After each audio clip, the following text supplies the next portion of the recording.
this morning. Let me begin my presentation. And yeah, it's always good to start at the beginning. So let me, in this opening slide, give you a flavor of what is coming ahead.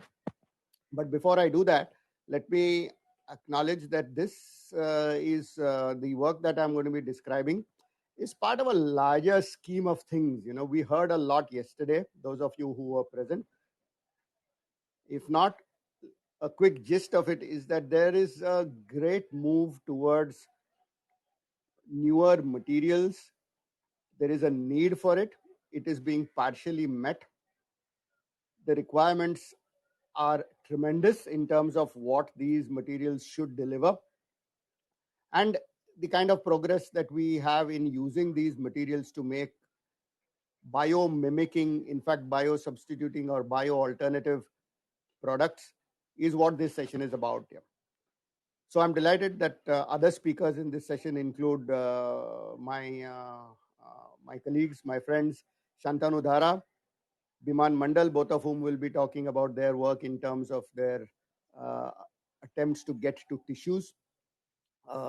Alok and Piyush, who have developed new machines. Later, Sumant will also come talk about his the machines that he has developed and is supplying.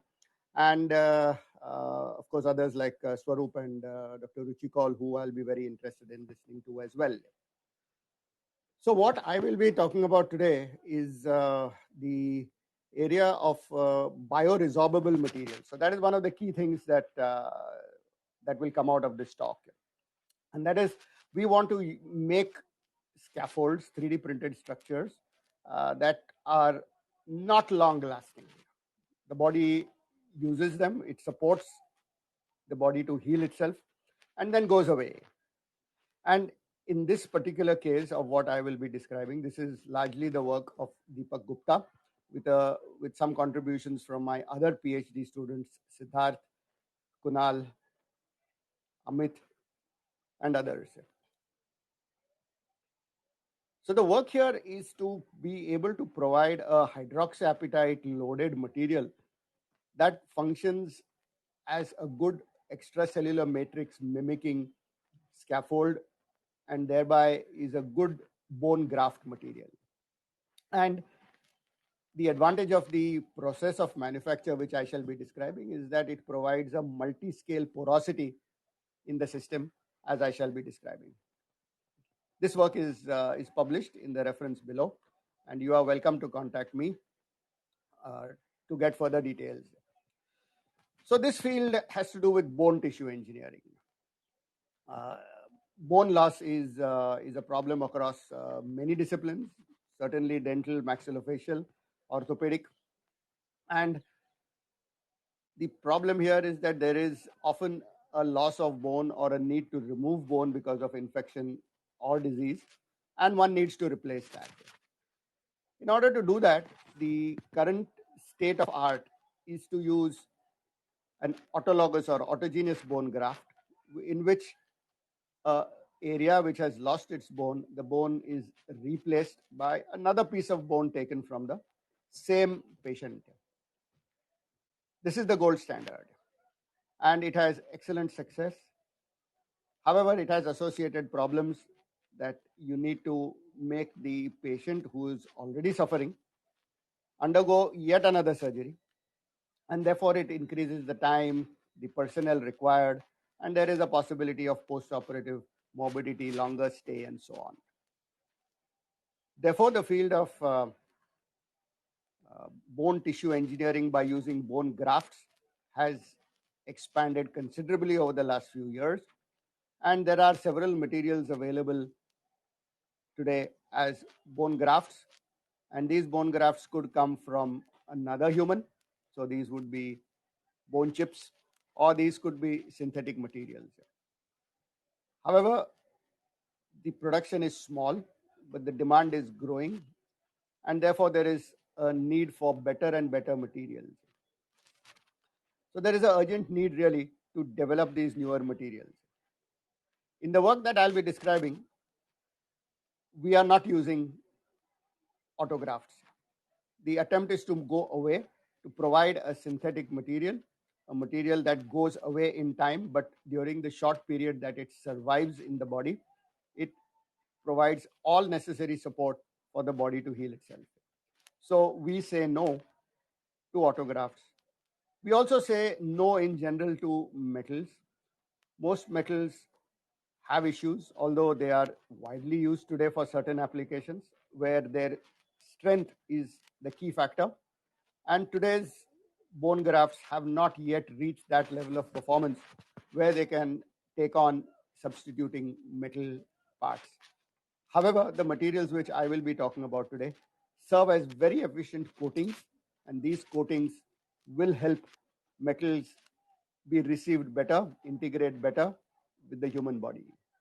But in general, the effort in this field, if I step back and look at it as a whole, is to try and make strong materials, sufficiently strong in the lab, that will be able to provide all necessary functions that a bone graft should provide.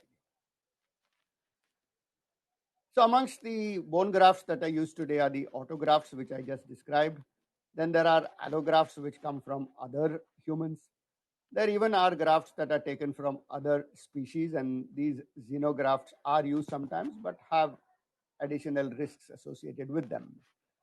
The synthetic substitutes that we make are bio-inspired, therefore they work fairly well, and the attempts are always to improve their function. They have attractive advantages such as no infection, large availability, no need of additional surgery, and so on. But right now, amongst all the materials that we have in our materials palette, there is no single material that can really provide all the necessary functions, which include the osteoconductive or osteoinductive nature, the osteogenic nature, ones that promote vascularization, as well as have the strong strength, the mechanical properties that are needed. Bone grafting is widely used in a variety of fields, as I already mentioned, and the implant types that are used, or the bone grafts that are used, include metal. These are generally used for large load-bearing defects, and a large number of other materials such as polymers, ceramics, often used as powders, sometimes used as consolidated blocks. Powders are sometimes used where there is a narrow necked opening into a larger defect. But the problem with powders or granules is that they often flow all over the place, difficult to contain, often need additional membranes to hold it in place, and so on. Therefore, there is a need to make suitable graft materials which provide the necessary cohesiveness and adhesiveness to the neighboring tissue, and at the same time avoid problems associated with allografts and xenografts, as well as autografts, in terms of avoiding a secondary surgery. There are many applications. Here are a few that are shown. One is in the dental area, where there is alveolar ridge augmentation, and this is used wherever a tooth is removed. Today, implants are widely used, and therefore, in order to put an implant, the remaining bone should be able to accept it. And without a tooth in place, often there is loss of bone. And this is a very important area today in terms of the population demographics, which is shifting to an older population. Other areas include cysts, where there are large cavities inside the bone, but with a very narrow necked opening. Therefore, filling these large defects with a graft becomes a problem. I will show you how some of the materials that we make overcome this problem. Other applications include craniofacial surgery, wherein there are burr holes or larger defects created for purposes of surgery. And today, in such applications, metal meshes of this sort, sometimes 3D printed, are really the ultimate. However, we feel that there is an opportunity here where we can move ahead and, instead of using metal, use bioresorbable materials of sufficient strength that will enable the body to heal this defect over a period of time, and the scaffold will provide all the necessary support that is needed for an application of this sort. These scaffolds, of course, biodegradable ones, will require a much longer degradation time, Hence, the ability to tune the structure, shape, and the degradability are all important factors in this field of research. We've heard a lot about 3D printing in medicine, and most widely used applications of 3D printing are in the planning area, surgery planning, and it has revolutionized many fields of surgery, as we heard yesterday from the experts, and we'll hear more today. They also are used in actual surgery as jigs and guides. For implant purposes, metals today are extremely widely used in bone tissue engineering, particularly for load-bearing applications. Polymeric implants, which are of a permanent nature, that is non-bioresorbable, these are there. They are yet to mature by virtue of not having quite the necessary strength that metals do. But there are some niche applications where these polymeric implants, which are 3D printed and which are not bioresorbable, are indeed used. The field where we work are these bottom three fields, and that's the focus of today's this morning's session. Resorbable tissues, resorbable materials, and using them to make tissues is a field that is really exploding today in terms of research and some initial applications. So this is a field in its infancy. This is going to lead to active implants. These are yet to mature. They promote healing. They can be used to make organoids. And in the future, these would lead to fully lab-made artificial organs, and some speculate that it might even go to artificial organisms. So these would be biorobots that we might make in the future. Some of this, of course, is a futuristic extrapolation, but might happen. So the challenges in this field of bone tissue engineering are really to exactly match the three-dimensional shape, to incorporate the necessary porosity, and this porosity is at multiple levels. The material itself should be biocompatible, it should be osteoinductive or at least osteoconductive. It should be bioresorbable, it should go away with time as the body itself lays down bone. And the structure has to mimic the multi-scale graded porosity that bone exhibits, natural bone exhibits, particularly in long bones, which goes from a compact bone with low porosity at the exterior and an increase in porosity to a considerably porous material towards the center. So we have been working on this field for over a decade now in developing materials of this sort, materials that can support the bone to heal itself. And in this slide, I've shown some of the materials that we use. These are used today in 3D printed versions. They are also used in non-3D printed versions because they have the advantage of being spongy in nature and thereby be able to enter the narrow neck of large openings. They can be used to stuff a defect in the bone which has been resected. And we can see here in this animal trial study, which shows in the panel which I am describing in the lower left panel, the treated side, which shows within 10 to 14 weeks, there is bone laid down well, reaches a high bone mineral density, and is completely healed by about week 24 or 25.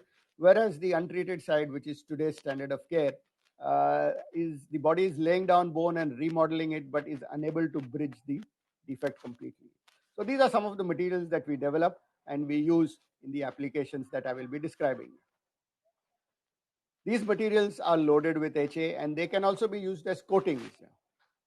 The matter of HA coatings came up last night, and these materials that we have developed are polymeric, which contain NaOH in them, and they can be coated in room temperature processes by the process of electrospinning or by electrophoretic deposition.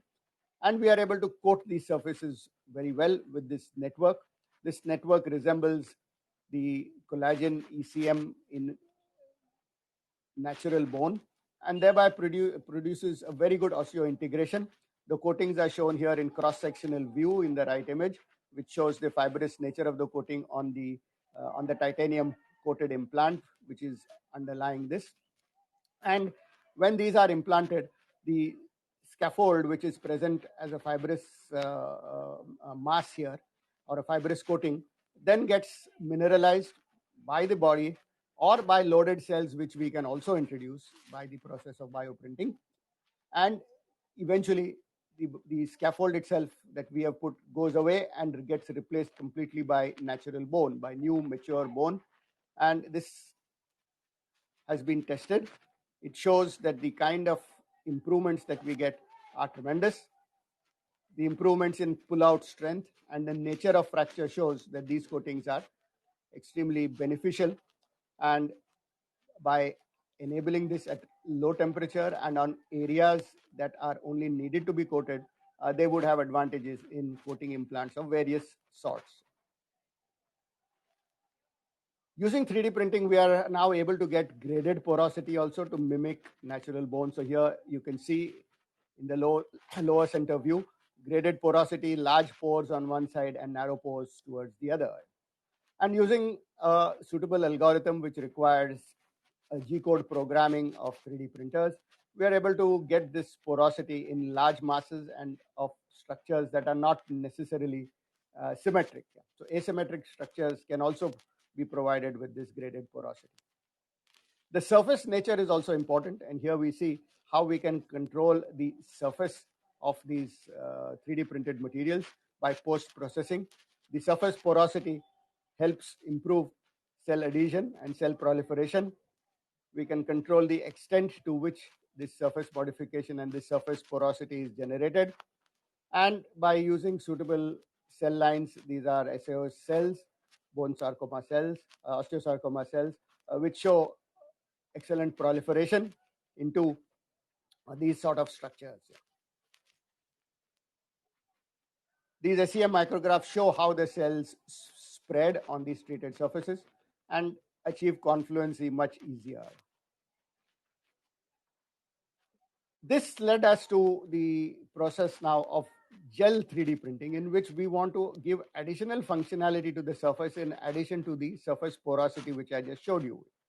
And the gel 3D printing is important because these gels can be loaded with cells, and therefore bioprinting becomes efficient. So there are advantages of coating with gels, either directly printing or coating with gels. They do have some limitations, and often underlying scaffold substrate is used. And all this is possible today with multi-head bioprinters, which you will hear more about in later talks this morning. But we developed our own. So this is a bioprinter in which there is a cooled platen. The build plate is specially kept cold because we want to freeze the gel as it comes out. The frozen gel allows us then to induce another layer of porosity at the microscopic and nanoscopic level. So this is the build process going on, and you can see in this video, I hope the video plays on your screen. It shows the process of printing. The surrounding area is at liquid nitrogen temperatures. Therefore, this gel, which comes as a heated structure, as a heated, which can be heated to either 37 or even higher, depending on the cell type, or if it doesn't even have cells to give the necessary viscosity and flow. And once it is on the build plate, it freezes immediately. This frozen structure then can be processed. This frozen structure can be processed into by subsequent processing, as I shall show in a moment. The materials that are used are natural polymers. Some of them are novel, and therefore this combination of materials that we use provides extreme osteoconductivity. However, it requires us now to process this as a new biomaterial, and therefore permissions from drug controller, from CDSCO are needed. And we are now in the process of doing that. We have gotten permission for a first in human trial, and that trial is now underway at AIIMS New Delhi. However, the use of these exotic materials requires us to go through that regulatory process, which of course delays things on the one hand, but provides assurance of safety in due course. The ceramic that we use is nanohydroxyapatite, well established and works very well. And therefore, this can be used as a coating material as well onto metal implants. Subsequent to the 3D printing, we lyophilize it. This process of lyophilization provides the micro and nano porosities, and then we cross-link it in order to give us the necessary structure. The structure here, as you can see, is flexible, and it has a degree of flexibility or a resiliency which provides as much as 75% compression and even 85% recovery after multiple cycles. So the surgeon can, without fear, compress this, insert it into the narrow neck, and thereby fill the entire internal cavity of a cyst. So here, for example, is a short video which shows the compressibility associated with this resilient scaffold, which provides the necessary flexibility. The surface structure is now built in by the lyophilization. No other post processing is needed, and one can see in these electron micrographs that there is, depending on the processing conditions, there is nano porosity that is generated, micro and nano porosity. So we have structures at a hierarchy of size scales. These structures provide us an ability to then cross-link part of them so that additional strength is achieved. And there is some closure of surface pores, and this gives us also a way of tuning the final porosity of the system. The materials that we use are chemically suitable for molecular interactions with the osteoblast, osteocytes, and the natural ECM matrix that is present, and assists in the in vitro and in vivo calcification, mineralization that we see. The material is biodegradable and undergoes complete degradation in the body in about 14 to 15 weeks. This can also be tuned to make it longer or shorter, depending on the degree of cross-linking. Various other tests are done, which I shall skip over, including the mechanical tests. Turns out that this material is reasonably strong, and it can be used as strength in regions where there is a trabecular bone kind of strength needed. These scaffolds provide very good surfaces on which cell can grow, and in the rightmost set of images, which is a confocal Z stack, we can see how the cells can even penetrate deep into the scaffold thanks to the micro and macro porosities, and the nanoporosity helps them adhere, achieve confluency, and provide the necessary mineralization. The surface cues and the mechanoreceptors can get activated and provide a good degree of mineralization and induction. So let me skip some of these slides which show the biological validation in vitro of adhesion, and conclude by saying that these materials that are today being developed by us and by others, as you will hear, are complex in their morphology, not obvious to the unaided eye. They provide a biocompatible, bioresorbable, and a very osseo-inductive scaffold made from gels. They can be printed into customized shape. The interface to DICOM images today is fairly routine. I've not talked about it, but it is well understood today.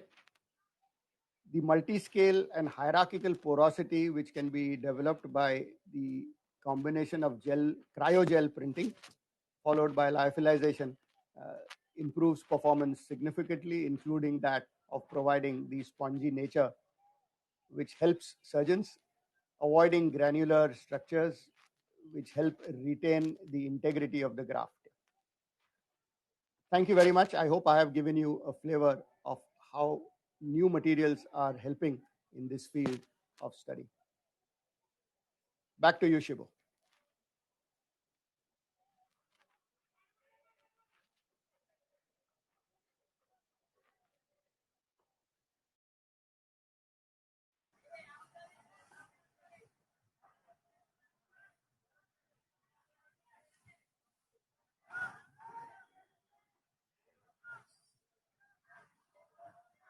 Thank you, Dr. Firdaus, for that question.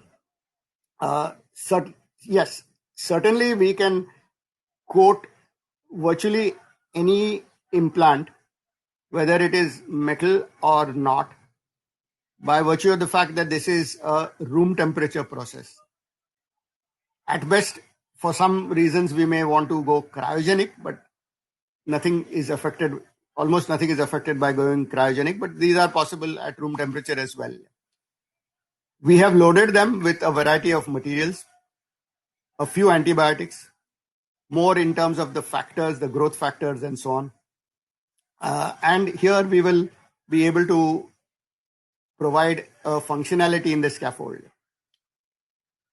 So the promotion of healing is definitely possible with these materials, and we have shown this now even in human. These trials are underway at AIIMS, as I said, and once the clinical trial is over, which we hope, which was considerably delayed by the pandemic, is taken up again. Dr. Lalit, enjoyed your session yesterday. It is possible indeed to have the implant coated for virtually any size, because it depends on the build plate on which and the volume which can be held today, which is fairly large for the bioprinters and the customized printers that we have. We often build our own printers, not an issue. So large implants are not a problem. The coatings are also possible. We have not tried these for orthopedic, but we are now in the process of getting DCGI permission. We have it for maxillofacial, but not for orthopedic, and we will come to you. We will come to you, sir, for possible interactions, collaborations to do this. It is certainly possible to have customized structures. We have already built those. I did not put any slides on this because this was well discussed yesterday. But we take the standard DICOM images, have a sculptor who talks to the surgeon, sculpts on screen the necessary structure as a CAD structure. Sometimes it is needed, sometimes it is not even needed if it is fairly well understood. Small defects, and then we can even we of course 3D print those, and we can 3D print those with a hierarchy of structures so as to allow infiltration, surface with a low porosity, inside with a large porosity, gradation ranging from macro to micro pores, and so these are indeed possible. These are certainly not as strong as metals. So if there is a load bearing area, a small load, or assisted with small plates. In fact, there are a lot of your colleagues, sir, at Tata Memorial who are eager to try this. What they say is that if we can reduce the amount of metal that we put, so we can use smaller plate, use plating to a small extent, but then fill the most of the void with a scaffold of this sort, which will not on its own take the load, but assisted with a smaller metal structure might take a load. So we are about to start a project with the orthopedic, and we need advice for this. So we will certainly be in touch with you, Dr. Lalit. I will get your contact information subsequently, or I'm typing in mine for you or anybody else who wishes to contact me, and I'll be happy to discuss with you.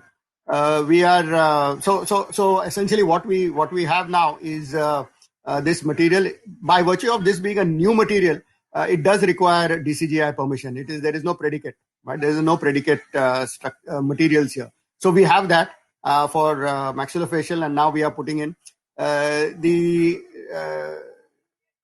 Firdaus. We have tested this extensively for various allergic or immune responses. And this was a concern in our first pilot trial, which DCGI committee raised, the subject expert committee raised. Therefore, we are now doing a battery of tests which show, including a skin sensitivity test, beginning as one of the inclusion exclusion criteria. So besides all the blood markers. And we have not found a single patient so far which has mounted any sort of immune response to this. So this is was a matter of concern, but it no longer is, because in none of our patients it has shown. Of course, we will continue to do this in the next phase of trials, which will be much larger. And we will be glad to interact with you, Dr. Lalit, to do this as an orthopedic either in onco or any other more standard field. So yes, the question was asked by Dr. Thirudeep about carbon based. The problem with carbon is that people are, the first thing that comes to mind is one very famous photograph, which is of a goldfish, initially golden, which became black by virtue of putting a small amount of carbon nanotubes in the aquarium in which that goldfish was swimming, and virtually no way of getting rid of that carbon. So there is a concern. However, this concern today is being addressed in some ways. Two ways. One is that you try and anchor this in a manner that it doesn't go away with time. This is a worthy field of research. We have also dabbled in it. We put graphene and see how it performs. But I think we need to work much more on this, particularly on the safety aspects. There is no issue in terms of getting strength, and this is an active area. In fact, carbon nanofibers wound in the correct way, much like giving you a strong golf club or a strong tennis racket, can certainly give you a strong bone if we do it correctly. And I hope we will be able to work to that area as well. These are, of course, not bioresorbable, but they have their advantages as well. So thank you all for all the comments. I see Shibu prodding me along. I think I've exceeded my welcome here. But thanks again for the interactions, and we'll be happy to discuss with all of you. My email is in the chat. Please be in touch, and we'll be happy to discuss further. Bye now. Back to you, Shibu.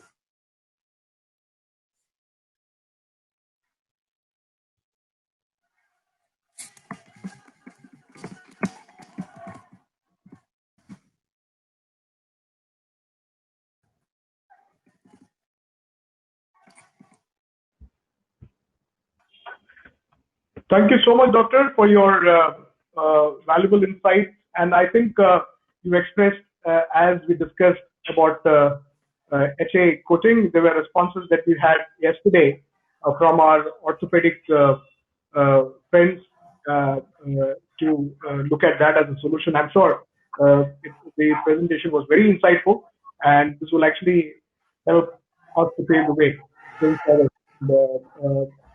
Any questions? We can actually catch up for more questions if there is any, so that we can quickly do that in say 2 minutes, and then we can catch up for the next session to start.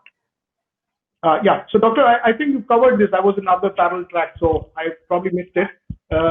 Mesmerized with the okay, that's the feedback that people have given. But anything to do with technical aspects, please do, so that we can quickly respond. So, Doctor is there. His availability is here for next 2 minutes. Yeah. If there are any queries, please ask either on the chat, or I guess I don't know if you can unmute and talk, but go ahead. While you do that, let me just address the future possibilities. So there are a whole bunch of these newer materials that we and others are working on. So we need to be able to work closely with clinicians, who also need to advise us and the drug controllers, subject expert committees, to be able to allow us trials. So we do these trials in the lab. We even do it in animals. So the preclinical work is done, is established. We have these, the ones that I told you about, which are light load bearing. We now want to do this in a long bone fracture model, and we would be looking for your advice on how to carry this ahead. By virtue of these being new materials and new products which we have developed, drug controllers' involvement is a must, and we don't mind that. Ultimately, these have to be proven safe, and we hope to be able to collaborate with orthopedicians to carry this ahead, particularly for the bone area, and so also many of the others who are working in this area. As Dr. Lalit says, yes, this forum here, 3D Graphy and 3D Para, which is the association, and very much encourages these collaborations. And we have, used some of these scaffolds for what I call crazy things also. One of the crazy things we've done with this is use this scaffold to expand stem cells and differentiate them into a pancreatic cell line.